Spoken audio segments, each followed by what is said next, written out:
তাম পৃথিবীর সন্তানদেরকে আল্লাহ জানিয়েছেন, পৃথিবীর সন্তানেরা তোমার মা বাবার জন্য তোমার ডানা যে ছায়া হয়, ডানার এই ছায়াটা ডাউন করার পরে ফল করে দিবা।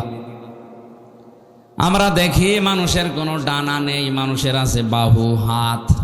আল্লাহ ইয়াদুন দিতে পারতেন, আউদুদা দিতে পারতেন। এই শব্দগুলো আল্লাহ কোরআনে না দিয়ে এখানে জানাহন দিয়েছেন যে তোমার ডানার জিল্লুন মানে ছায়া বা নম্রতা।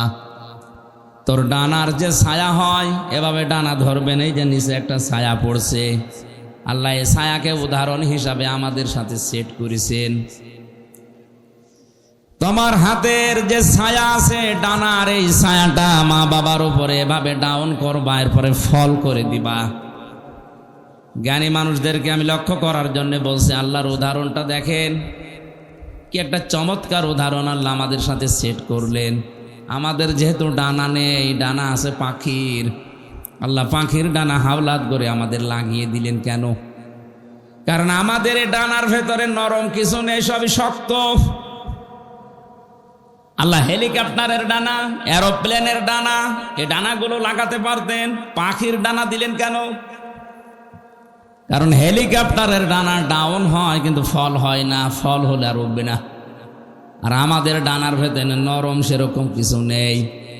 আল্লাহ পাখির ডানা নিয়েছেন এই কারণ এর ভেতরে কিছু পর আছে, পালক আছে, এত সফট, এত নরম, এত কোমল, এত মার্জিত, একটার সাথে আরেকটা যখন লেগে যায়, পাখির এই বাচ্চাগুলো নিচে যখন আশ্রয় নেয়, তখন একটা কিচির মিচির আওয়াজ দেয়। বাংলা ভাষায় একে বলা হয় অনির্বচন আনন্দ।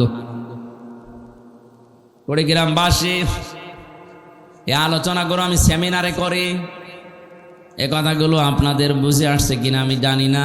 তাকান কি উদাহরণ আল্লাহ দিয়েছেন। বাচ্চাগুলোর এই কিচির মিচির আওয়াজকে বাংলা ভাষাবিদ দ্বারা বলেছেন এটা অনির্বচন আনন্দ বা সুখ।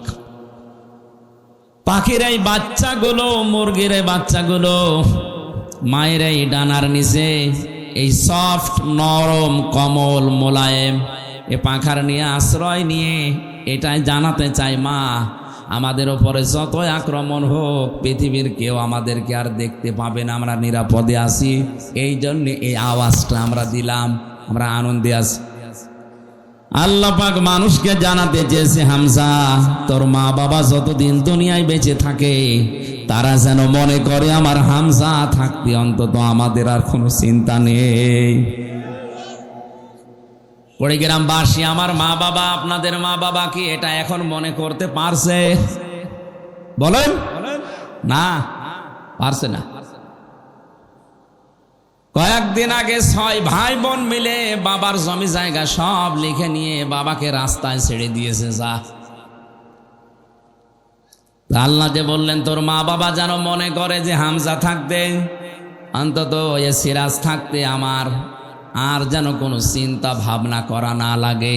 কই 6টা ভাই বোন, সব হায়ার এডুকেটেড, সব অনার্স মাস্টার্স করা, অথচ বাবার সম্পদগুলো সব নিজের নামে লিখে নিয়ে বাবাকে 95 বছর বয়সে রাস্তায় ফেলে দিয়েছে। যান, আপনারা দরকার নেই। আমি অনির্বচন সুখ এই শব্দটা বোঝানোর জন্য কোরআনের আয়াতটা পড়েছিলাম। আপনি নিয়ামতের শুকরিয়া আদায় যদি করতে চান, এটা ফিজিলালিল কোরআনে সাইয়্যিদ কুতুব লিখেছেন, আপনার মনের ভেতরে একটা অজানা সুখ আমার আল্লাহ নিজের পক্ষ থেকে দান করবেন। আপনি মনের অজান্তেই দেখবেন চোখ দিয়ে পানি পড়ছে। ওয়াইদা সামিউ মা উনজিলা ইলার রাসূলি তারা আয়ুনাহুম তাফিদু মিনাদ দামি মিম্মা আরাফু মিনাল হক ইয়াকুলুনা রাব্বানা আমান্না ফাকতুবনা মা'আশ শাহিদিন। সূরা মায়েদা 7 নাম্বার পারার 1 নাম্বার পৃষ্ঠার 1 নাম্বার লাইনের 83 নাম্বার আয়াত। এটা তাফসিরে হক্কানিতে আছে। আল্লাহ পাক বলেন, নবী আপনি যখন আমার উম্মত, আমার জনগণের সামনে, আমার বান্দাদের সামনে কোরআন তেলাওয়াত করবেন, এই কোরআন বোঝার মতো যাদের অনুধাবন করার মতো শক্তি আছে, যোগ্যতা আছে, এর মর্মবাণীগুলো যারা বুঝবে, আপনি দেখবেন তাদের চোখ দিয়ে মনের অশান্তি পানি পড়ছে। কোরআনের আলোচনা শুনে সবার চোখে পানি আসবে না এমনটা না। আপনি যদি এর মর্মবাণীগুলো বুঝতে পারেন যে আমার মালিক বলতে চাই কি আর আমি করি কি, আপনার বিবেকে যখন নাড়া দেবে, কখন যে আপনি কাঁদতেছেন আপনি নিজেও জানবেন না। তাহলে নিয়ামতের শুকরিয়া আদায়ের দ্বিতীয় পদ্ধতি বুঝলাম, মনের ভেতরে একটা আনন্দ লাগা লাগবে। হ্যাঁ, এটা আমি সহ যারা আছি আমার মনে হয় আমাদের আনন্দ আজকে লাগছে। 3 নম্বরে শুকরিয়া আদায়ের শর্ত, এখান থেকে যেটা শুনবেন এটা আপনার প্র্যাকটিক্যাল লাইফে সেট করবেন। এই 3টা শর্ত যারা মেনে নেয় তারা যেন আল্লাহর নিয়ামতের শুকরিয়া আদায় করে, তাহলে আল্লাহ তার জীবনে এইরকম নিয়ামত আরো বৃদ্ধি করে দেবে। বলেন আলহামদুলিল্লাহ। আর যদি এই 3টার একটাও পাওয়া না যায়, ওয়ালা ইন কাফারতুম ইন্না আযাবি লাশাদীদ। আল্লাহ লাম না দিলেও পারতেন, ইন্না না দিলেও পারতেন, 2টা গ্যারান্টি দিয়েছেন, তাকিদ দিয়েছেন। সত্যি যদি এই 3টা পদ্ধতিতে কেউ নিয়ামতের শুকরিয়া আদায় না করে, ওর জীবন থেকে জীবনের মতো ওটা আল্লাহ কেড়ে নেবে, আর আযাবের ভেতরে আল্লাহ ফেলে দেবে। তামাম বাংলাদেশ এখন গরম না ঠান্ডা? এটা রহমত না গজব? আযাবের ভেতরে এমনি আল্লাহ ফেলে নাই। আমাদের যে আচরণ ছিল আল্লাহর নিয়ামতের সাথে, এই আচরণ আমরা করতে পারি নাই। ইন্নাল্লাযী লাইসা ফি জাওফিহি শাইউম মিনাল কুরআনি কাল বাইতিল খরিব। নবীজি বলেন যে অন্তরে কোরআন নেই, কোরআনের জ্ঞান নেই, আলো নেই, ওটা মানুষের অন্তর না, ওটা উজাড় গৃহ, শয়তানের ঘর। বলেন নাউজুবিল্লাহ। ওই গ্রামবাসী, আমাদের অন্তর যেন শয়তানের ঘর হয়ে না যায়, উজাড় গৃহ হয়ে না যায়, মানব শূন্যহীন হয়ে না যায়, মনুষ্যত্ব যেন আমরা হারিয়ে না ফেলি। এই জন্য আহ্বান, এই সংগঠন 1 বছর পরে আমাদেরকে কোরআন ভেতরে দেওয়ার জন্য ব্যবস্থা করিস। নাকি ওনাদের অন্য উদ্দেশ্য আছে? না, নেই। কোরআনে কারিম অন্তত কিছু না কিছু হলেও আমার অন্তরে যেন থাকে। আজকের আলোচনা থেকে আমরা যেন অন্তত কোরআন থেকে কিছু নিয়ে বাড়ি যেতে পারি। আল্লাহ তুমি আমাদের তৌফিক ভিক্ষা দাও। বলেন আমিন। দরুদ আর সালাম পড়ছি আমাদের নবী মুহাম্মদ রাসূলুল্লাহ সাল্লাল্লাহু আলাইহি ওয়াসাল্লামের প্রতি। আজকে তেলাওয়াত করেছি সূরা কসস ৭৬, ৭৭ 2টা আয়াত। আমরা তাফসীরুল কোরআন মাহফিল লেখা পেয়েছি, এজন্য তাফসীর আকারে কথা বলবো ইনশাআল্লাহ। জবান খোলে কোরআনের এই আয়াত শয়তান যেন আশপাশে না থাকে সেই নিয়ত করে পড়ে। কারণ পৃথিবীর কোনো ইবাদত করার আগে আউযু বিল্লাহ পড়া লাগবে, শয়তান থেকে আশ্রয় চাওয়া লাগবে, এমন কোনো নিয়ম আমি পাইনি। শুধু কোরআন পড়ার আগে মাস্ট বি আউযু বিল্লাহ পড়াই লাগবে। এটা তো আমি বানালাম নাকি? হ্যাঁ,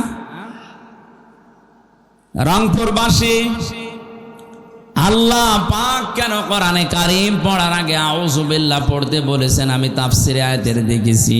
নামাজ পড়তে গেলে আপনি আউযু বিল্লাহ পড়েননি, আপনার নামাজ হবে না। হ্যাঁ, হবে, অসুবিধা নেই। রোজা রাখার আগে আউযু বিল্লাহ পড়েননি, আপনার রোজা হবে না। হজ করতে যাবেন, আউযু বিল্লাহ পড়েননি, আপনার হজ হবে না। পৃথিবীর কোনো ইবাদতের আগে আউযু বিল্লাহ পড়া লাগবে, এটা মাস্ট বি। নেই, কোরআন পড়ার আগে আউযু বিল্লাহ পড়াই লাগবে। না পড়লে আপনার গুনাহ হবে ওয়াজিব তরক করার। আল্লাহ এই জন্যে পড়তে জানিয়েছেন। আল্লাহ ভালোভাবে জানেন পৃথিবীর কোনো ইবাদতে শয়তান আমার বান্দাদের এত ধোঁকা দেবে না, কোরআনের কাছে আসতে গেলে যত ধোঁকা খাবে। কোরআন পড়ার আগে যেন শয়তান আপনাকে ধোঁকা দিয়ে বোকা বানাতে না পারে। জবান খুলে পড়েন আউযু বিল্লাহি মিনাশ শাইতানির বিসমিল্লাহির রহমানির রহিম।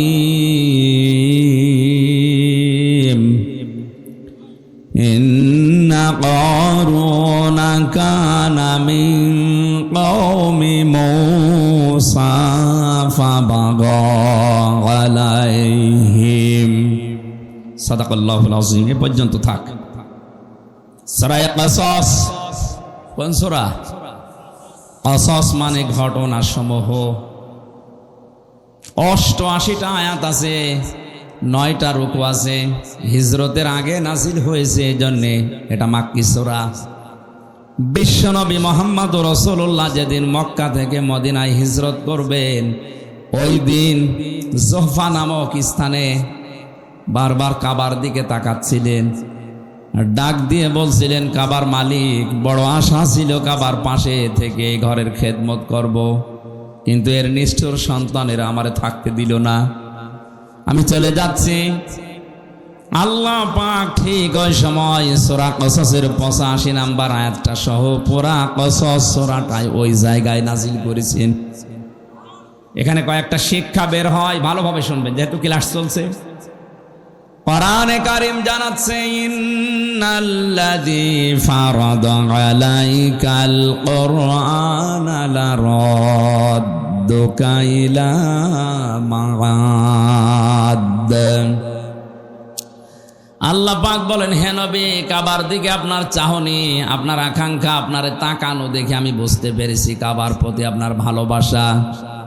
যান, আপনি মদিনায় চলে যান, আপনাকে আমি গ্যারান্টি দিলাম যেখান থেকে পাঠাচ্ছি আবার এই মক্কাতে আপনাকে আমি ফেরত নিয়ে আসবো। জোরে বলেন সুবহানাল্লাহ। এই আয়াত দ্বারা প্রমাণ হয়, কোরআনে কারীমের উপরে থাকতে গিয়ে যদি কেউ কোণঠাসা হয়ে যায়, নিজের এলাকায় থাকতে না পারে, যদি হিজরত করাও লাগে, মহান আল্লাহ কোরআনের ইজ্জতে ওই জায়গায় সম্মানের সাথে আবার মৃত্যুর আগে ফেরত নিয়ে আসবেন। লা রাদ্দুকা ইলা মাআদ দিয়েছেন আল্লাহ, লামটা না দিলেও পারতেন, এটা দিয়ে গ্যারান্টি দিয়েছেন কিয়ামত পর্যন্ত। এটা শুধু রাসূলের জন্য না, যারাই কোরআনের জন্য কষ্ট স্বীকার করবে, জুলুম, নির্যাতন, অত্যাচার, ষড়যন্ত্রের শিকার হবে, বাড়িতে থাকতে পারে না, এলাকায় থাকতে পারে না, দেশেও থাকতে পারে না, এই মানুষগুলোর জন্য সুসংবাদ, আপনাকে আমার আল্লাহ এলাকাতে মরণের আগে নিয়ে যাবেন বাদশাহীর সম্মান দিয়ে।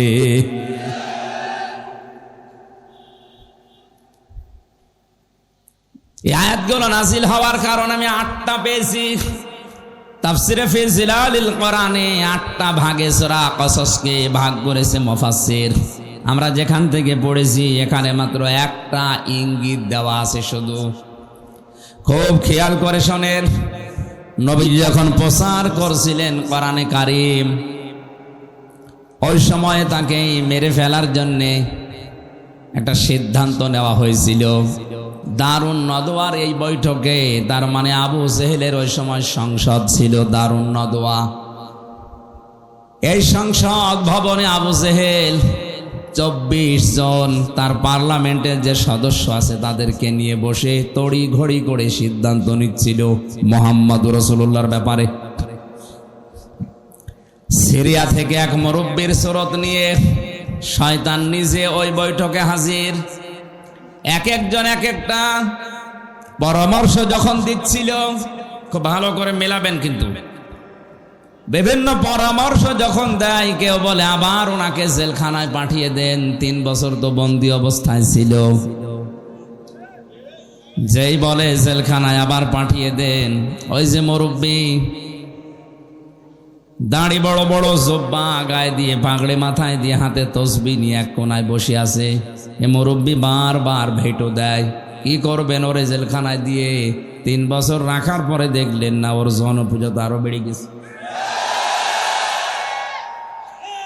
ওরা বলছে ঠিক আছে তাহলে এটাই হবে না, আর কি করা যায়? আর একজন পরামর্শ দিচ্ছে, এক কাজ করেন, দেশ থেকে তাড়িয়ে দেন। সবাই প্রায় ওইদিকে রাজি রাজি। হঠাৎ ওই মুরব্বি ভেটো দিয়েছে, না, তাড়িয়ে দিয়ে করবেন কি? ও বাইরের দেশে যে দল পাকাবে। সবাই এবার ঘুরে তাকাচ্ছে, কি গো, কোন মুরব্বি তুমি? তোমারে তো দেখি নাই। বলে, তোমরা মুরব্বির কথা শোনো যে দেখবা। পরিচয় দেয়নি, কারণ এই শয়তান পৃথিবীতে 2 বার মানুষের সুরত নিয়ে আবু জেহেলকে ধোঁকা দিয়েছিল। একবার বদরের ময়দানে সোরাকার স্রোত দিয়ে ধোঁকা দিয়েছিল যে চিন্তা নেই আমি এসে গেছি। আর একবার এই যে দারুন নদওয়ার বৈঠকে এসে ধোঁকা দিচ্ছে, ডাক দিয়ে বলে মুরব্বির কথা যদি তোমরা মেনে নিতে পারো আমি একটা পরামর্শ দিতে পারি। সবাই ঘুরে তাকিয়েছে, হ্যাঁ বলেন। আমার মনে হয় পৃথিবীতে এখনো এরকম মুরব্বির স্রোত নিয়ে অনেকেই ধোঁকা দিচ্ছে।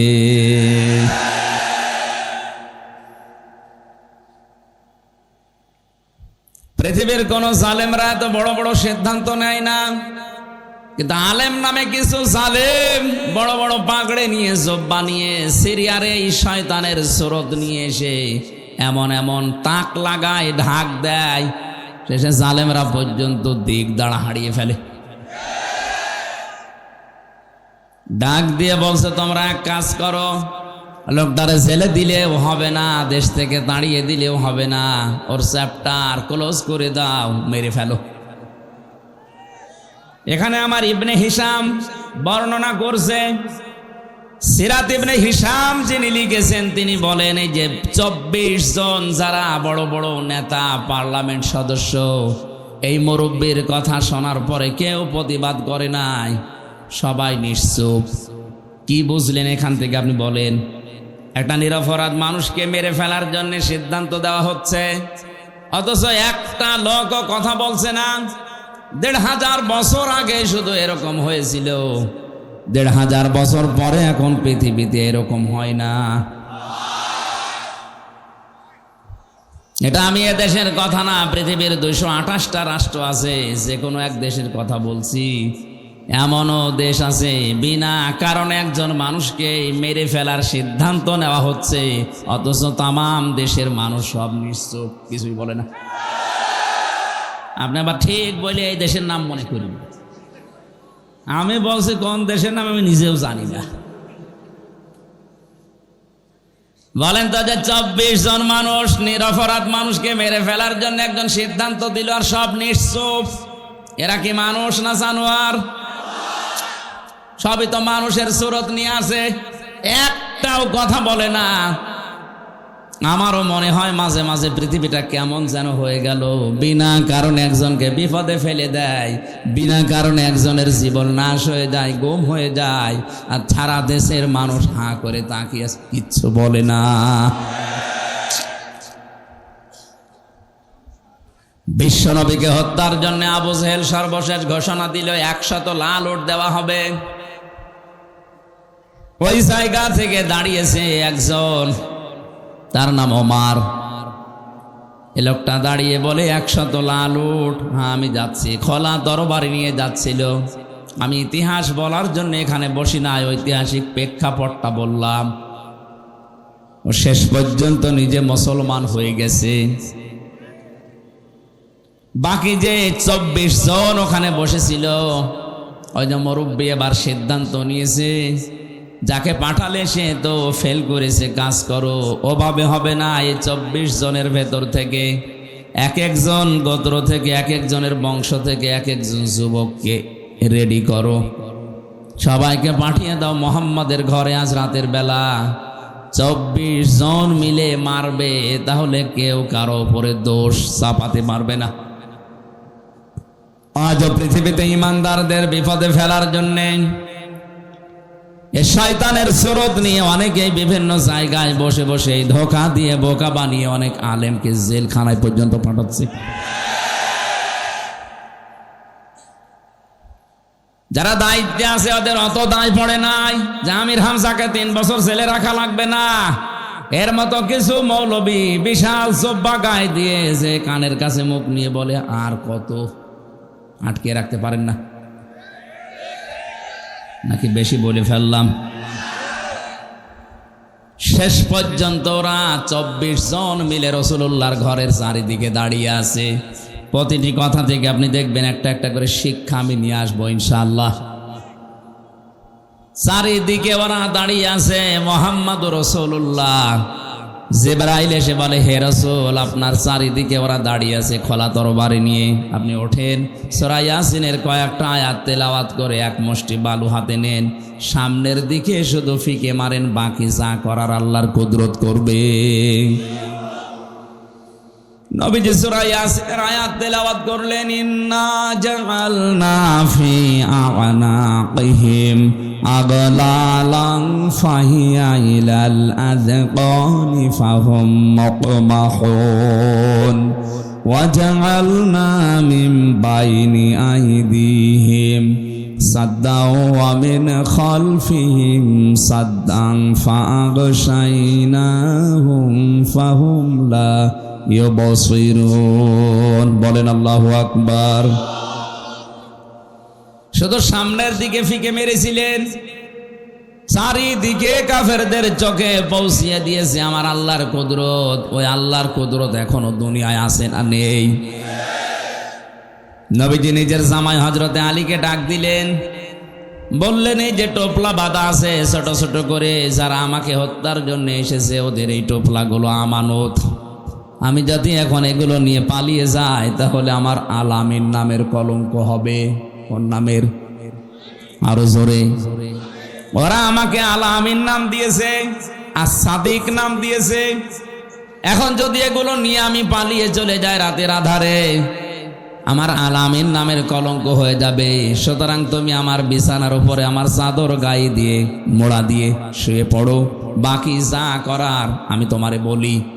চাদরটা সামনের দিকে একটু মোড় দিয়ে রাখবা, পা দিয়ে পেছনে আটকিয়ে রাখবা। 3 দিন পরে মদিনায় আমার সাথে দেখা করবা। আর এখানে যেই কয়টা টোপলা আছে প্রত্যেকের নাম লেখা আছে, ঠিকানা দেওয়া আছে। সকালবেলা তার বাড়িতে যেয়ে পৌঁছিয়ে দিয়ে আসবা। কয়েকটা কথা বলেছিলেন নবীজি তাকে। 1 নম্বরে চাদরটা মোড়া দাও, 2 নম্বরে 3 দিন পরে আমার সাথে মদিনায় দেখা করো, 3 নম্বরে আমানতগুলো নাম অনুযায়ী বাড়িতে পৌঁছিয়ে দাও। হযরতে আলী বলেন, ওই সময় আমার 100% নবীর কথা বিশ্বাস হয়েছে, অন্তত 3 দিনের ভেতরে আমার মরণ হবে না। 3 দিনের ভেতরে যদি আমি মরে যাই তাহলে নবীর কথা মিথ্যা হয়ে যাবে, আর আল্লাহ পাক নবীকে মিথ্যাবাদী বানাবেন। সুতরাং 3 দিন আমার আর চিন্তা নেই। নবীজি চলে গেলেন ওখান থেকে। কাফেরেরা ওই সময় এসেছে, ঘরের ভেতরে প্রবেশ করে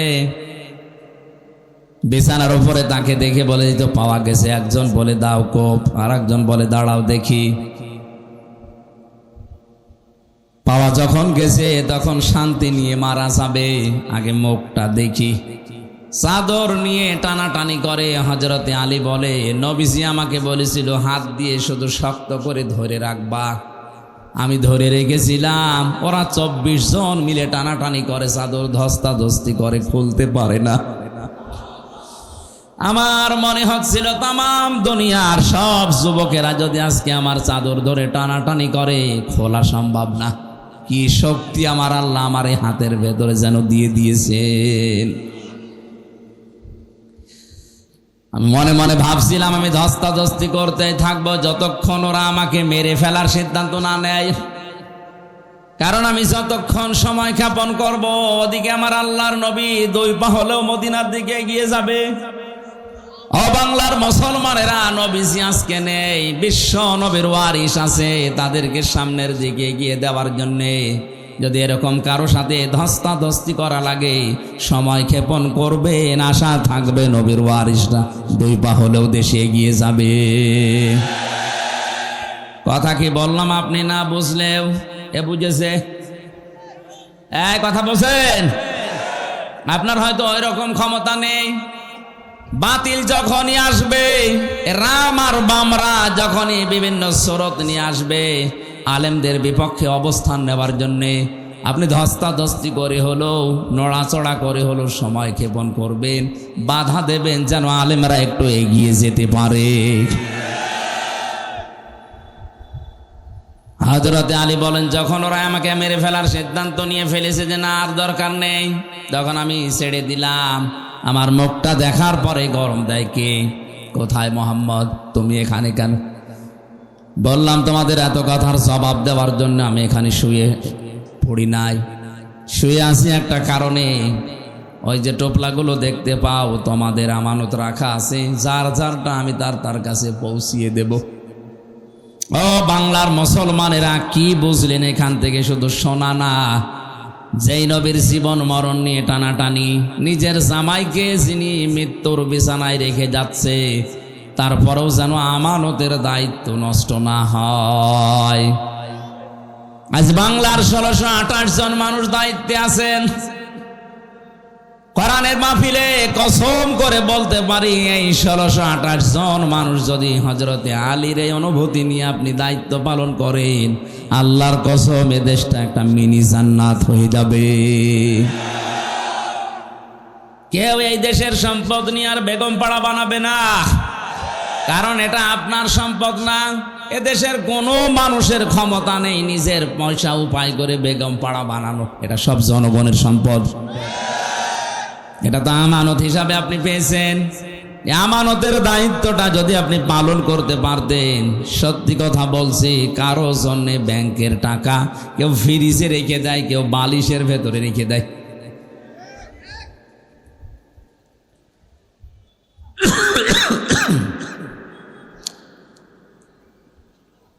হযরতে আলী বলেন, প্রত্যেকের কাছে আমি এভাবে পৌঁছিয়ে দিচ্ছিলাম আমার মনে দৃঢ় বিশ্বাসে যে আমি 3 দিনের ভেতরে আমার কোনো মরণ হবে না।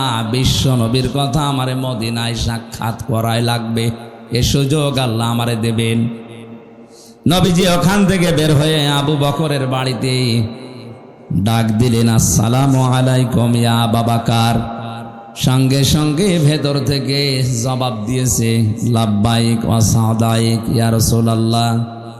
নবীজি বলেন, আবু বকর, আমি তো খুব জোরে ডাক দেই নাই, মৃদু স্বরে একটা আওয়াজ দিলাম, তুমি জলদি করে দরজা খুলে দিলে, গভীর রজনীতে ঘুমাওনি। সিদ্দিক আকবর বলে, হে রাসূল, শুধু আজকের রাতটা না, 6 মাস আগে আপনি আমাকে একটা ইঙ্গিত দিয়েছিলেন। দেখতে দেখতে সবাই তো চলে গেল আবু বকর, কোন দিন জানি আমারও হিজরত করা লাগে। যদি আমি হিজরত করি তোমার সাথে নিতে পারি। আপনি বলেন না যে নেব, শুধু পারি বলেছিলেন।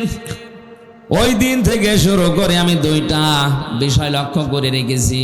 2টা ওট আমি কিনে এক ইহুদির কাছে লালন পালন করতে দিয়েছি।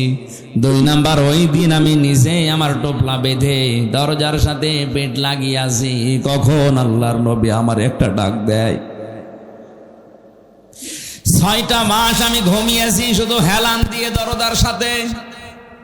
বাংলার মুসলমানেরা, আমাদেরও তো নবীর আদর্শ মানতে গিয়ে এরকমই কষ্ট স্বীকার করা লাগছে।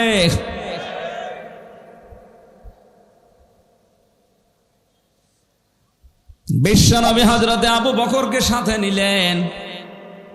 বাড়ি থেকে যেদিকে যাওয়ার কথা ওই দিকে না দিয়ে উল্টা দিকে আরম্ভ করলেন। নিজের সন্তান আব্দুর রহমানকে দিয়ে ওই ইহুদিকে খবর দিয়ে বললেন, 2টা উট নিয়ে আসো। 2টা উট নিয়ে তারা গেলেন গারে সৌর, যেখানে 3.5 কিলোমিটার প্রায় আমি নিজে উঠেছিলাম। মুহাম্মাদুর রাসূলুল্লাহ ওখানে যে 3 দিন অবস্থান নিয়েছিলেন। আল্লাহ রাব্বুল আলামিন বলেন, আমার নবীকে আমি সাহায্য করেছি, শুধু ওই সময় না, কিয়ামত পর্যন্ত যে সাহায্য করব তার প্রমাণ আমি আল্লাহ রেখে দিয়েছি। ওই জায়গায় যে বাবলা গাছটা কাত হয়ে ওই গর্তের মুখে সঙ্গে সঙ্গে কবুতর এসে বাসা বেঁধেছে, মাকড়সা জাল বিছিয়েছে। হযরতে আবু বকরকে নবীজি বললেন, ক্লান্ত হয়ে গেছি, সারা রাত হাঁটতে হাঁটতে, পাটা একটু বিছিয়ে দাও, তোমার ওর উপরে মাথা দিয়ে আমি একটু ঘুমিয়ে যাই। তিনি বললেন, হে রাসূল, আপনি দাঁড়ান, পাহাড়ি এলাকা সাপ বিচ্ছু থাকতে পারে। নিজের বিভিন্ন কাপড় যেগুলো ছিল ছিঁড়ে ছিঁড়ে বিভিন্ন গর্তের ভেতরে দিয়ে মুখ বন্ধ করলেন, আর একটা গর্ত বন্ধ হয়নি। হযরতে আবু বকর বলেন, আমার পা দিয়ে গর্তের মুখে পা দিয়ে আমি বন্ধ করে রেখেছি। 1000 বছর একটা সাপ এখানে বসে আছে, 1000 বছর। ও তাওরাত কিতাবে শুনেছিল মুসা আলাইহিস সালাম তাকে তেলাওয়াত করে নাকি শুনিয়েছিল যে এই রাস্তা দিয়ে শেষ নবী মুহাম্মদুর রাসূলুল্লাহ হিজরত করে যাবেন, এই জায়গায় আশ্রয় নিলেও নিতে পারেন। ওই দিন থেকে এই সর্পটা মুহাম্মদুর রাসূলুল্লাহকে এক নজর দেখার জন্য 1000 বছর ওয়েট করছে। আমি সুবহানাল্লাহ আলহামদুলিল্লাহ বলার জন্য না, এখান থেকে একটা শিক্ষা পেয়েছি। একটা বিষধর সাপ যদি 1000 বছর গর্তের ভেতরে এত কষ্ট করে নবী মুহাম্মদুর রাসূলুল্লাহকে দেখার জন্য ওয়েট করতে পারে, 53 বছর হয়ে গেল, একটা বারের জন্য আমাদের মনে কি আফসোস আসে না? মুহাম্মদুর রাসূলুল্লাহ যেভাবে 10 বছর রাষ্ট্র দিয়ে কোরআন দিয়ে রাষ্ট্র চালিয়েছিলেন, আমরা একটু চালিয়ে দেখি। কত মানুষ তো চালালো, 53 বছর দেখলাম, কাঙ্ক্ষিত মানের শান্তি তো আমরা পেলাম না। এখন শুধু দেখতে বাকি আছে কোরআন দিয়ে রেস্টা চললে কেমন দেখা যায়, এটা দেখতে বাকি আছে। মুসাফির অবস্থায়, মাজলুম অবস্থায়, অসুস্থ অবস্থায় দোয়া করছে লক্ষ মানুষ নিয়ে, মাবুদ কোরআন দিয়ে দেশ চললে কেমন দেখা যায়, মরণের আগে অন্তত হলো একবার তুমি আমাদেরকে দেখাও। সাপ বিভিন্ন জায়গায় যেখানে যায় দেখে গর্তের মুখ বন্ধ। এখানে বারবার টোকা দিয়েছিল কিন্তু পা উনি সরাতে চাননি, এজন্যই দিয়েছেন সবল। হযরতে আবু বকর বিষের যন্ত্রণায় তার শরীর পর্যন্ত হলুদ হয়ে গেছে। বিশ্বনবী মুহাম্মদুর রাসূলুল্লাহর ঘুমন্ত অবস্থায় তার চোখের পানি পড়েছে। ঘুম থেকে উঠে বললেন, কি কাঁদো কেন? বাড়ির কথা মনে পড়েছে। হযরতে আবু বকর বলে, হে রাসূল, যেদিন আপনার প্রতি ঈমান এনেছি ওই দিন তামাম পৃথিবীর চাইতে আপনাকে আমি ভালোবাসি বেশি। সাপে আমারে কামড় দিয়েছে, যন্ত্রণায় আমার কলিজা পর্যন্ত, রক্ত পর্যন্ত জ্বলছে, কিন্তু আপনি ঘুমিয়ে আছেন, ডিস্টার্ব হবে যেন কিছু বলতে পারি নাই। নবীজি মুখের লালা দিয়ে ওই জায়গায় লাগালেন, সঙ্গে সঙ্গে যন্ত্রণা বন্ধ হয়ে গেল। ডাক দিয়ে বলে, আবু বকর আমাকে আগে জানালে না, তাহলে এই কষ্টটা পেতে না। সিদ্দিক আকবর বলে, হে রাসূল, এটা তো রক্ত জ্বলছিল, আমি যদি মারাও যেতাম মুহাম্মদুর রাসূলুল্লাহ আলাম করছিলেন তার আরামে আমি বিঘ্ন ঘটাতে পারতাম না। আল্লাহ বলেন, এভাবে যদি আমার রাসূলকে ভালোবাসতে পারো কি করব জানো? ইন কুনতুম তুহিব্বুনাল্লাহা ফাত্তাবিউনি ইউহিব্বুকুমুল্লাহ ওয়া ইয়াগফির লাকুম যুনুবাকুম আল্লাহু গফুরুর রহিম। এইভাবে করে যদি তোমরা আমার রাসূলকে ভালোবাসা দিতে পারো, আমি আল্লাহ বলছি জীবনের যত অপরাধ আছে সবগুলো আমি আল্লাহ মাফ করে দেব। সিদ্দিক আকবর কি ভেবেছিলেন যে আমার রক্ত জ্বলছে, কলিজা জ্বলছে, জীবনও যদি চলে যায় রাসূলের আরামে আমি বিঘ্ন ঘটাবো না। আজ বিশ্বনবী মুহাম্মদুর রাসূলুল্লাহ মদিনায় ঘুমিয়ে আছে, তার আদর্শকে যদি এই দেশে কেউ ভুলণ্ঠিত করে, তার আদর্শকে গালি দেয়, অপছন্দ করে, আমাদের জীবন চলে গেলে হলেও এর বিরুদ্ধে কথা বলা দরকার। গত কয়েকদিন আগে গালি দিয়েছে লালমনিরহাটে, কি এই যে কি কোন জেলা যেন, দিনাজপুরের কাহারোল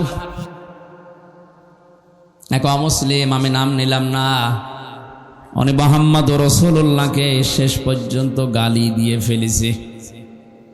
আহ্বান জানাবো, নবীজি কিন্তু আমাদের কাছে কলিজার চাইতেও দামি। আপনি আর যাই করেন, কোরআন আর নবী এই দুইটা নিয়ে উল্টা পাল্টা কিছু বলবেন না, শেষে অঘটন ঘটে যাবে, সামাল দিতে পারবেন না। আমাদের পুঁজি তো এতটুকু, আমল দিয়ে জান্নাতে যাওয়ার মতো যোগ্যতা আমাদের নেই। আমরা যদি একটু ভালোবাসাও দেখাতে পারি, কিয়ামতে জানো আল্লাহ এইটার ওসিলা আবু বকরের সাথে একটু আমাদেরকে তোলেন, বলেন আমিন। বের হলেন ওখান থেকে, কিছু দূর যান, পায়ের যে সাপগুলো পড়তে থাকে, হযরতে আবু বকর পায়ের সাপগুলো ছেঁচড় দিতে দিতে মুছতে মুছতে যান। নবীজি বলেন, তুমি পা ছেঁচড় দাও কেন? সিদ্দিক আকবর বলে, হে রাসূল, আবু জেহেল যদিও আপনি নাম দিয়েছেন, ও লোকটা কিন্তু আবুল হাকাম, বুদ্ধির পিতা। ওর এত বুদ্ধি, এত জ্ঞান, মানুষের পায়ের ছাপ দিকে বলে দিতে পারে যে কার ছেলে, কোন বংশের ছেলে, কখন হেঁটে গেছে। আমরা যেভাবে যাচ্ছি সকালবেলায় তো আমাদেরকে খুঁজতে বের হবে, পায়ের ছাপ দেখে দেখে আমাদেরকে ধরে ফেলতে পারে। এই জন্য আমি 5 বছর দিয়ে ওই জায়গা, ওই দাগগুলো আমি মুছতে মুছতে যাচ্ছি। বিশ্বনবী মুহাম্মদুর রাসূলুল্লাহ ওখান থেকে জোহফা নামক জায়গা পর্যন্ত যে আর কাবা শরীফ দেখতে পাচ্ছিলেন না। তখন মনের দুঃখ নিয়ে এই কথাগুলো বলেছিলেন, মাবুদ, কাবা তো আর দেখা যায় না, আমি তো যেতে মনে চাই না, শুধু তোমার আদেশ পালন করার জন্য আমি হিজরত করছি। আল্লাহ ওই সময় সূরা কাসাসের 88টা আয়াত এক জায়গায় নাজিল করেছিলেন। আমার ঐতিহাসিক প্রেক্ষাপট বলার কারণ হচ্ছে হযরত মুসা আলাইহিস সালামের জীবনী দিয়ে আল্লাহ আয়াত শুরু করেছিলেন সূরা কাসাস, আর শেষ করলেন কারুনের জীবনী দিয়ে। আমার প্রশ্ন হচ্ছে, মুহাম্মদুর রাসূলুল্লাহর হিজরতের ঘটনাকে আমার আল্লাহ না উল্লেখ করে মুসা নবী, ফেরাউন, কারুন এদের কথা পুরা কাসাস সূরার ভেতরে দিলেন কেন? আর আমি যেখান থেকে পড়েছি এখানে কারুনের জীবনী থেকে শুরু। আয়াতের প্রেক্ষাপটের সাথে বাস্তবতায় আয়াত নাজিল করা মিলছে না। যতগুলো তাফসীর আমি দেখেছি সব মুফাসসিরিন ইকরাম আয়াতের ব্যাপারে এইটা সিদ্ধান্ত দিয়েছে না, এদিকে তাকান, সবাই সিদ্ধান্ত দিয়েছে মুহাম্মদুর রাসূলুল্লাহকে হিজরত করার ব্যাপারে সবচাইতে বেশি ভূমিকা পালন করেছিল টাকাওয়ালারা। কারা? 2 নম্বরে বেশি ভূমিকা পালন করেছে ক্ষমতাওয়ালারা। আজ নবীর ওয়ারিস যারা, নবীর খাঁটি উম্মত যারা, এদেরকে বিবাদে ফেলার জন্য আপনি তাকান, তামাম পৃথিবীতে টাকাওয়ালারা আর ক্ষমতাওয়ালারা চেষ্টা চালাচ্ছে। ও ক্ষমতার মালিক যারা, টাকাওয়ালা যারা, তাদেরকে ওই জামানার সম্মানিত সৎ আলেম ওলামা যারা ছিল, এমনকি মুসা আলাইহিস সালাম সহ 5টা উপদেশ দিয়েছিল কারুনকে। কয়টা? আজকে যেহেতু মুসা নবী এখানে নেই, মুহাম্মদুর রাসূলুল্লাহ নেই, কিন্তু নবীদের ওয়ারিস হিসাবে দাবি করে আমরা এসেছি। আমারও দায়িত্ব আজকে যে টাকাওয়ালাদের কারণে, যে ক্ষমতার কারণে নবীর উম্মতেরা, উত্তরাধিকারী আলেমেরা বিপদে আছে, মুসিবতে আছে, জুলুমের শিকার, তাদেরকে আমার মনে হয় আজকের এই আয়াত দিয়ে 5টা উপদেশ দেওয়া বাধ্যতামূলক হয়ে গেছে। বড় দরদ নিয়ে আপনাকে আমি 5টা উপকারের কথাই বলবো, উপদেশের কথা। ওই জামানায় নবীকে বিপদে ফেলার জন্য, এমনকি দেশ ত্যাগ করার বাধ্য করার জন্য টাকাওয়ালারা কাজ করেছিল বেশি। কারুনের ঘটনাকে আল্লাহ উল্লেখ করে জানিয়েছে। এই কারুনের ঘটনাকে উল্লেখ করার কারণ এইটা, কারুনের মতো সম্পদওয়ালা যারা, তাদের কারণে আলেমেরা এভাবে বিপদে পদে পদে পড়বে। হযরতে মুসা আলাইহিস সালামের চাচাতো ভাই ছিল এই কারুন। সূরা কাসাস ৭৬ নম্বর আয়াত খেয়াল করে করে মিলাবেন এবার। ইন্না কারুনা কানা মিন কওমি মুসা ফাবাগা আলাইহিম। আল্লাহ পাক বলেন, অবশ্যই কারুন ছিল মুসার বংশধর, মুসার বংশের লোক, তার কওমের জাতির লোক, এবং সে তাদের প্রতি বিদ্রোহ করেছিল। ওয়াতাইনাহু মিনাল কুনুজি মা ইন্না মাফাতিহাহু লাতানু বিল উসবাতি ওয়ালিল কুওয়া। আমি কারুনকে এত সম্পদের মালিক বানিয়েছিলাম, একদল শক্তিশালী যুবক তার সম্পদের শুধু চাবি বহন করার জন্য লাগতো। কুড়িগ্রামবাসী, এখান থেকে একটা শিক্ষা নেওয়া যায়। চাবি বহন করতে যদি একদল শক্তিশালী যুবক লাগে, তালা বহন করার জন্য কত দল লাগবে বলেন? কারণ 20টা চাবি মিলেও একটা তালার সমান হয় না। কথা বলেন না কেন? তালা যদি এত হয়, তাহলে সিন্ধুক, বাক্স, ব্যাংক ব্যালেন্স কত ছিল, আরে ব্যাংকে সম্পদ কত ছিল মাথায় ধরবে না। আল্লাহ রাব্বুল আলামিন বলেন ওই সময় কারণকে ওই জাতির লোকেরা 5টা বিষয় উপদেশ দিয়েছিল, বিশেষ করে যারা সৎ সম্মানিত আলেম ওলামা তারা।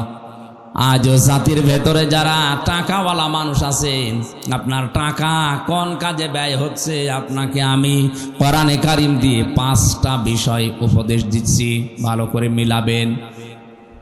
ওই সময় আলেমরা কারুনকে ডাক দিয়ে বলেছিল, ইয ক্বালা লাহু কওমুহু লা তাফরাহ, আনন্দ করো না বেশি। আজ টাকাওয়ালাদের আনন্দ আছে না নেই? কথা বলা লাগবে। আপনি দেখেন এই দেশে ইসলাম বিরোধী যত কাজ সব কিছুর মূলে টাকাওয়ালারা, আর পেছন দরজা দিয়ে নাড়াচাড়া দেয় ক্ষমতাওয়ালারা। এমন এমন গানের অনুষ্ঠান দিয়েছে যেটার দ্বারা আল্লাহর আরশ পর্যন্ত কেঁপে যায়। যেই সমাজে বিশৃঙ্খলা অশ্লীলতা বেড়ে যায়, মহান আল্লাহ সেখানে নতুন নতুন করে গজব নাজিল করেন। তার ভেতরে অন্যতম এই তাপদাহ। আপনি কি মনে করছেন এটা আল্লাহ এমনি দিয়েছে? ঢাকা শহরে যত নাইট ক্লাব আছে, এই গ্রাম্য মানুষ তো বুঝতেছেন না কি যে হয় সেখানে। আল্লাহ জানে, আর ফেরেশতা জানে, আর যারা করে তারা জানে। মানুষ যে এত নিচে নামতে পারে, 4-5 জন মিলে একাধারে ধর্ষণ করছে আর একজন করে ভিডিও করছে, দেখছে। এটা কোনো পশুর দ্বারাও সম্ভব না। অশ্লীলতা, জেনা, ব্যভিচার, ধর্ষণ যখন সমাজে বেড়ে যায়, মহান আল্লাহ 27টা গজব ওই দেশে নাজিল করে। কোরআনে কারীম জানিয়েছে, যাহারাল ফাসাদু ফিল বাররি ওয়াল বাহরি বিমা কাসাবাত আইদিন নাস লিয়ুযীকাহুম বা'দাল্লাযী আমিলু লা'আল্লাহুম ইয়ারজিউন। জলে স্থলে যে বিপদ আপদগুলো, যে তাপদাহ চলছে, হঠাৎ বৃষ্টি বন্ধ হয়ে গেছে, দুনিয়া গরম করে ফেলেছি আমি আল্লাহ। এটা এমনি এমনি করি না, তোদের হাতের কামাইয়ের ফসল এটা। আমি আল্লাহ চাই এই তীব্র আযাব দিয়ে তোরা যেন আমি আল্লাহর দিকে তওবা করে ফিরে আসিস। আপনি দেখেন পৃথিবীর ময়দানে যারা সবচাইতে বেশি উচ্ছৃঙ্খল, বিশেষ করে জেনা ব্যভিচারের লাইনে, আল্লাহ তাদেরকে ধরেছে। এই যে দুবাই, কথা বলেন না কেন? বিমানবন্দর পর্যন্ত আল্লাহ ভাসিয়ে দিয়েছে। এত বড় শক্তিশালী, এত বড় অর্থনৈতিক ভাবে সম্পূর্ণ দেশকে যদি আল্লাহ চোখের পলকে নষ্ট করে দিতে পারে, তছনছ করে দিতে পারে, আমাদের কিছুই লাগবে না। শুধু এই তিস্তার পানিকে যদি আল্লাহ হুকুম দেয় 100 হাত উঁচু হয়ে একটু যা রংপুরে, আপনি খুঁজেও পাবেন না আর কিছু। অনেকে বলে এটা প্রাকৃতিক দুর্যোগ, শয়তান। প্রাকৃতিক দুর্যোগ বলে কিছু নেই, এগুলো সব আমার আল্লাহর গজব। আপনি থামেন, এই আনন্দ ফুর্তি এগুলো বন্ধ করেন এখনো। আজ বিভিন্ন নাম দিয়ে দিবস বানিয়ে বানিয়ে যেটা আনন্দ করছেন, একটাও কোরআনের সাথে হাদিসের সাথে মিলছে না। আর এই আনন্দ আপনি করবেন ইসলামের সীমার ভেতরে থেকে। এমনকি আজকে ঈদুল আজহা, ঈদুল ফিতরকেও মানুষ এমন আনন্দের জায়গায় নিয়ে গেছে যেখানে কোরআনের নিয়ম নেই। ঈদুল আজহার, ঈদুল ফিতরের শিক্ষা কি ছিল? আগে ত্যাগ, এরপরে ভোগ। কথা বলেন না কেন? 1 মাস রোজা রেখে আপনি আনন্দে খাবেন, লাফাবেন না। আগে সাদগা দেন, আগে ফিতর দেন।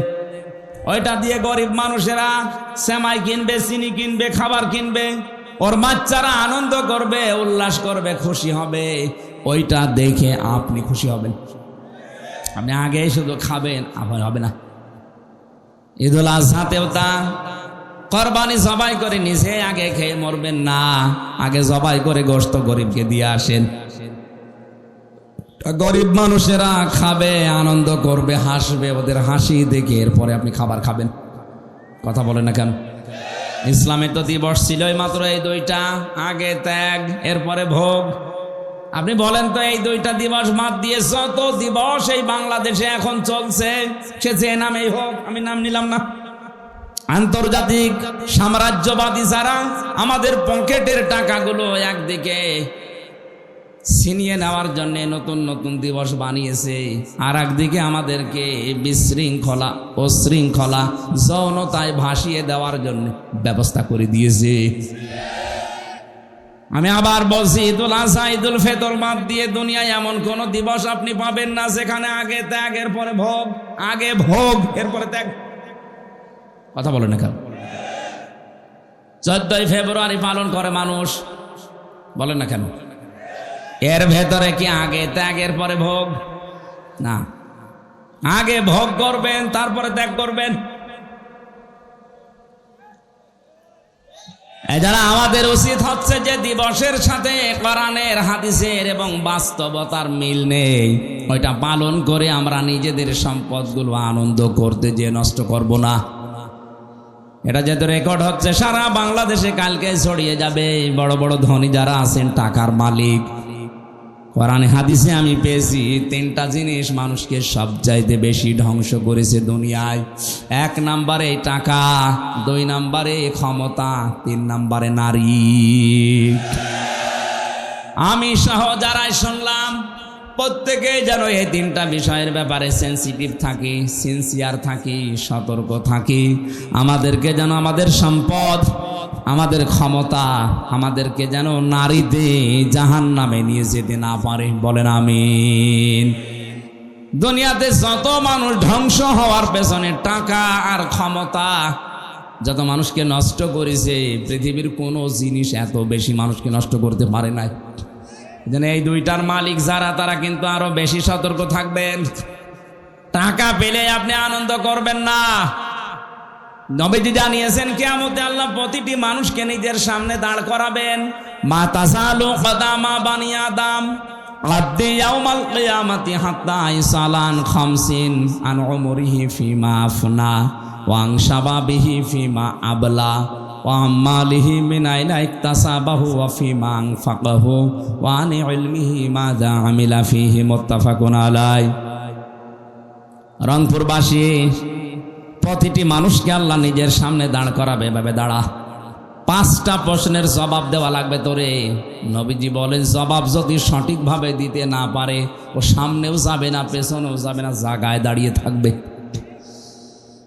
আমি সহ যারা এখানে আছি মনে করেন এখন আমাদের চলছে ওইটা, ময়দানে মাহশার কায়েম হয়ে গেছে। মহান আল্লাহ তার সামনে হামজাকে দাঁড় করিয়েছে। আমার এই 33 বছর জীবনটা নিয়ে আমি দাঁড়িয়েছি। কয় বছর বলেন বলেন? আমি 33 বছর জীবন নিয়ে দাঁড়ালাম। সভাপতি 60 বছরের জীবন নিয়ে দাঁড়িয়েছে। আপনি নিজের জীবনটা নিয়ে মনে করেন আমি দাঁড়িয়ে আছি মহান আল্লাহর সামনে। নিজের দিকে তাকিয়ে আজকের ওয়াজটা আপনি মিলাবেন।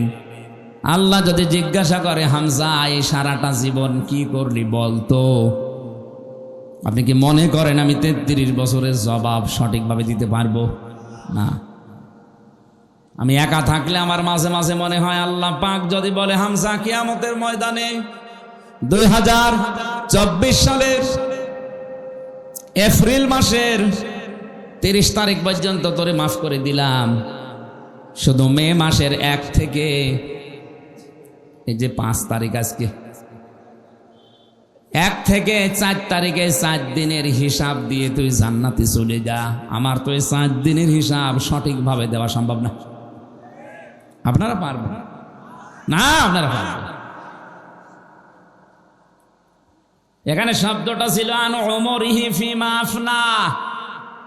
4 দিন না, 4 বছর না, পুরা জীবনের হিসাব আল্লাহ পুঙ্খানুপুঙ্খানু। সুম্মা লা তুসআলুন্না ইয়াউমাইদিন আনিন নাঈম। প্রতিটি নিয়ামতের সঠিক জবাব আপনার কাছ থেকে নেবে। আজকের এই ওয়াজটা যদি আজ সবাই আমরা সত্যিই নিজের মনে করে মেনে নিতে পারতাম, আমার জীবন পরিচ্ছন্ন হয়ে যেত। হাদিসটা যদিও দুর্বল, আমি শিক্ষার জন্য বলছি।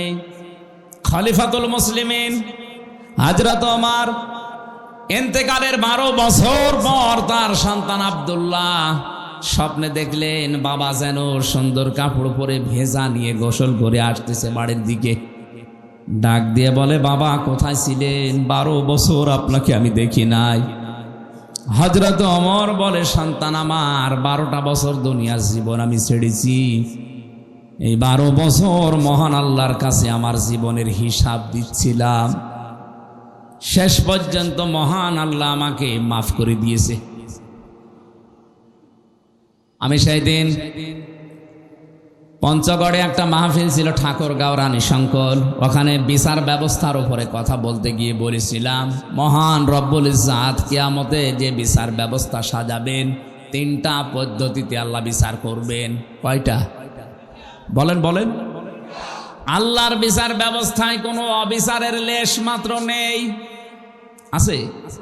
না না, আল্লাহর বিচার ব্যবস্থায় ন্যায় বিচার করলে কেউ বাঁচবে না, সবাই ধরা খাবে। তাহলে অবিচার তো নেই, ন্যায় বিচার করলেও কেউ বাঁচবে না, কি করবে উনি? একটা রাস্তা খোলা আছে, মহান আল্লাহ যদি অবিচার, তো আমরা বিশ্বাস করি যে আল্লাহ অবিচার করবে না, ন্যায় বিচার করলেও ধরা খাবো। 3 নাম্বার একটা পথ খোলা আছে, মহান আল্লাহ যদি দয়া করে মাফ করে দেয় তাহলে আপনি জান্নাত পাবেন। হযরত ওমর বলে, সন্তান আমার 12টা বছর মহান রব্বুল ইজ্জাত আমার জীবনের ছোটখাটো বিষয়গুলো জিজ্ঞাসা করছিলেন, আমিও যেভাবে জবাব দিচ্ছিলাম, শেষ পর্যন্ত আল্লাহ বলেন, ওমর আমার নামের খাতিরে তোরে আমি মাফ করে দিলাম, আমি এখন জান্নাতের নহর থেকে গোসল করে পোশাক পরে জান্নাতের দিকে যাচ্ছি। কুড়িগ্রামবাসী যার জান্নাতে যাওয়ার গ্যারান্টি দুনিয়ায় আল্লাহ সার্টিফিকেট আকারে পাঠিয়ে দিয়েছিলেন যে ওমর তুমি জান্নাতি, আকাশের তারকার চাইতে যার জীবনে নেকির কাজ বেশি ছিল, কোন রাস্তা দিয়ে গেলে শয়তান 40 দিন ভয় পেত রাস্তায় আসতে, এই লোকটার যদি 12টা বছর লাগে তারপর আল্লাহ মাফ করে দিয়েছে। বলেন তো আপনার আমার কতদিন লাগতে পারে?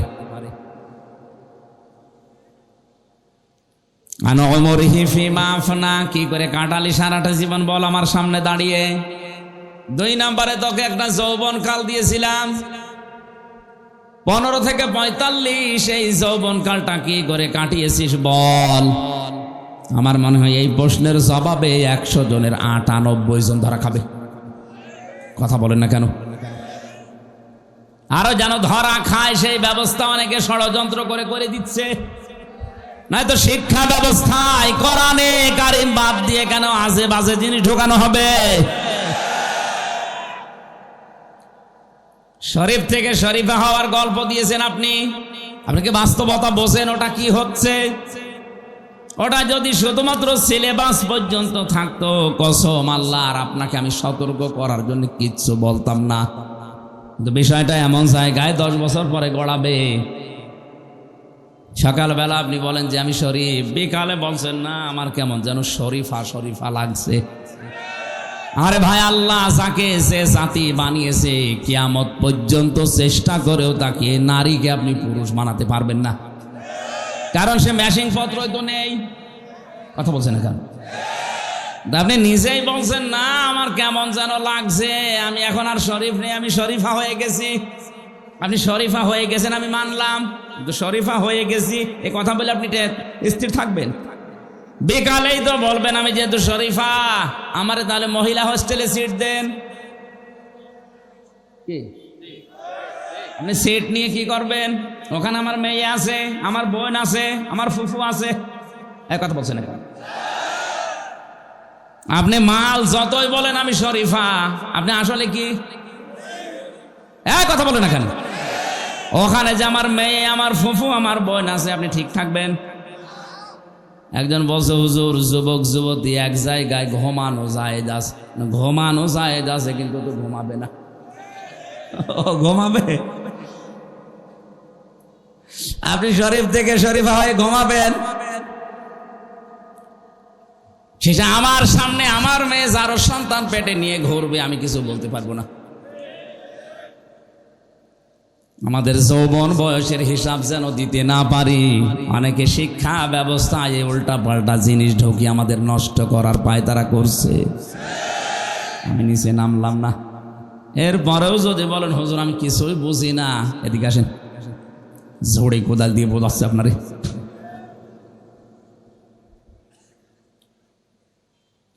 তিন নাম্বারে আল্লাহ জিজ্ঞাসা করবেন, যতটুকু মাল উপার্জন করেছিলে কোন কোন রাস্তা দিয়ে, ওই রাস্তা বলো। আজ বাংলার দায়িত্বশীলদেরকে বলছি, সম্পদ যারা উপার্জন করছেন রাস্তাটা ঠিক করেন। বৈধ পথে ইনকাম করে রংপুর শহরে কেউ 15 তলা 20 তলা বিল্ডিং বানানো কিয়ামতের আগে সম্ভব না। আর আপনার বিল্ডিং এর কোনো হিসাব নেই। কয় টাকা বেতন আপনার বলেন তো দেখি? হিসাবটা খুব খেয়াল করে আপনি কোন জায়গা থেকে টাকাগুলো নিচ্ছেন। এমন এমন ব্যবস্থা আমরা করে দিয়েছি, আজকে কোর্টের ইট পর্যন্ত এখন আমাদের কাছে টাকা চাই। আমার এই 2টা মামলা আমার একেবারে সর্বশান্ত করে দিল। কোর্টে এখন কুষ্টিয়া থেকে ঢাকা কোর্টে গেলে কোর্টের ইটও বলে, হুজুর টাকা দিয়ে যান। আপনি রংপুর কোর্টে যাবেন, কুড়িগ্রামের কোর্টে যাবেন, এই এলাকার কোর্টে মনে হয় চাই না। টাকা উপায় করতে নিষেধ নেই, কিন্তু রাস্তাটা একটু খেয়াল রাখবেন। আজকে রংপুর শহরে আমার শেষ কথা ছিল এটা, পৃথিবীর ময়দানে যারা অবৈধভাবে ইনকাম করছেন, আপনার বিবেক মেনে নিচ্ছে না, তারপরও আপনি ইনকাম করছেন, 2টা ক্ষতি হবে আপনার। 1 নম্বরে অবৈধ সম্পদ আপনি দুনিয়ায় ভোগ করে যেতে পারবেন না। 2 নম্বরে মরণের পরে ওই অবৈধ সম্পদগুলো আপনার ছেলে মেয়ে, আপনার স্ত্রী, আপনার দলের লোক আরও অবৈধ কাজে ব্যয় করবে। আপনি কবরে বসে বসে ফ্ল্যাক্সি লোড হয়ে বিকাশ হয়ে পেয়ে যাবেন। যদি বলেন হুজুর আমার বিকাশ নাম্বার খোলা নেই, এমনি খুলে যাবে। বিকাশ খোলা লাগবে, যে সম্পদ উপার্জনের ব্যাপারে খুব সেন্সিটিভ থাকা লাগবে। কি দরকার আপনার, কত টাকা লাগে একটা মানুষের জীবন চলতে? 4 নম্বরে আল্লাহ বলবেন, এ টাকা কোথায় কোথায় খরচ করলি বল। কারেন্ট অনুষ্ঠান দিলে যেখানে উলঙ্গ নাচ হয়, 500 টাকা চাইলে 5000 টাকা বের করে দেন। কোরআন শিক্ষা দেওয়া হবে, কোরআন প্রচার করা হবে, 20 টাকা চাইলে 2 টাকা দাও, তার যে সিঁড়া চলে না ওইটা দেয়। লান তানালুল বিররা হাত্তা তুনফিকু মিম্মা তুহিব্বুন।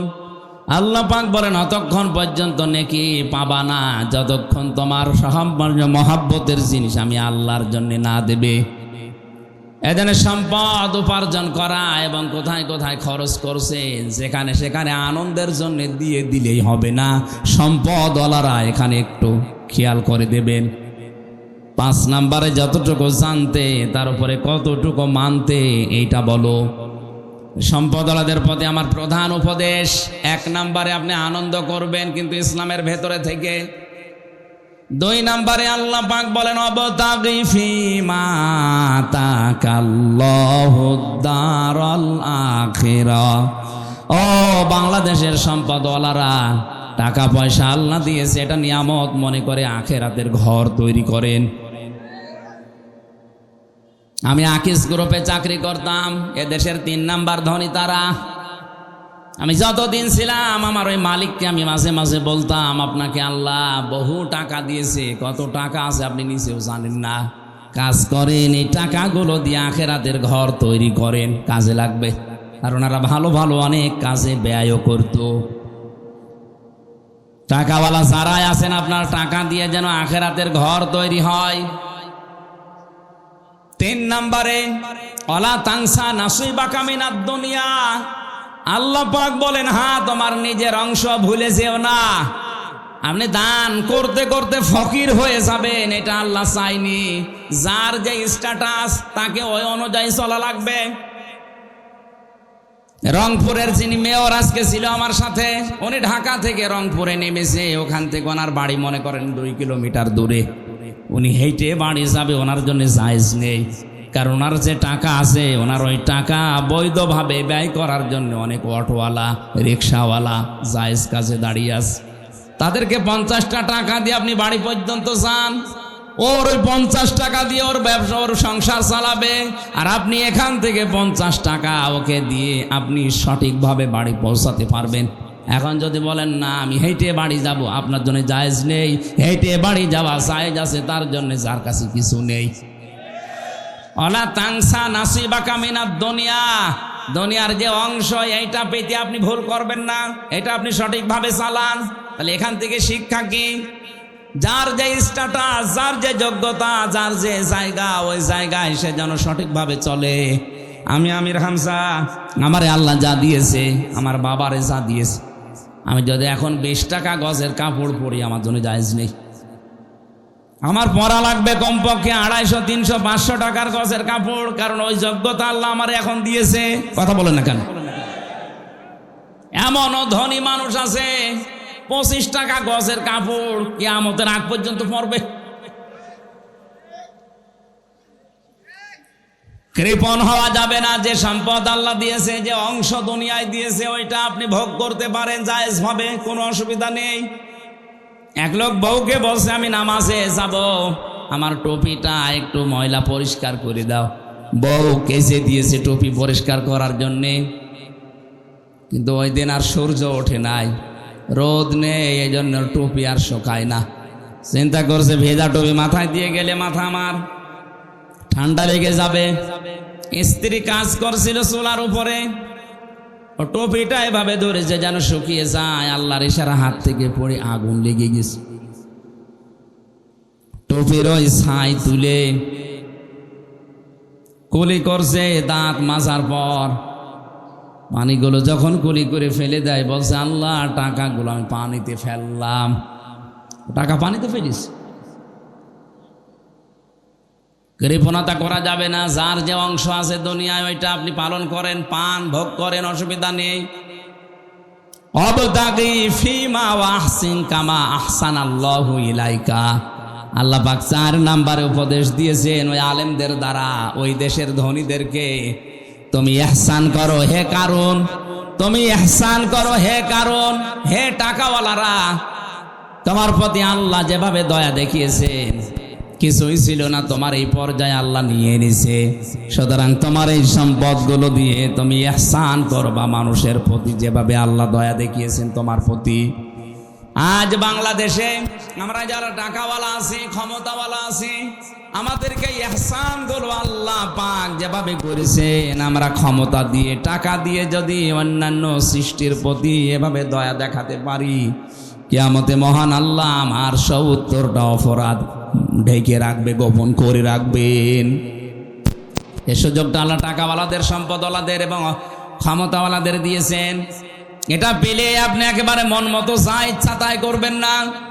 যারা বিভিন্ন দায়িত্বে আছেন, সম্পদের, ক্ষমতার, বিভিন্ন পাওয়ারের এই জায়গায় আপনি থেকে মানুষের প্রতি ইহসান করে নিজের প্রতি ইহসান আল্লাহর তরফ থেকে বাড়িয়ে নেন, এটার সুযোগ আছে।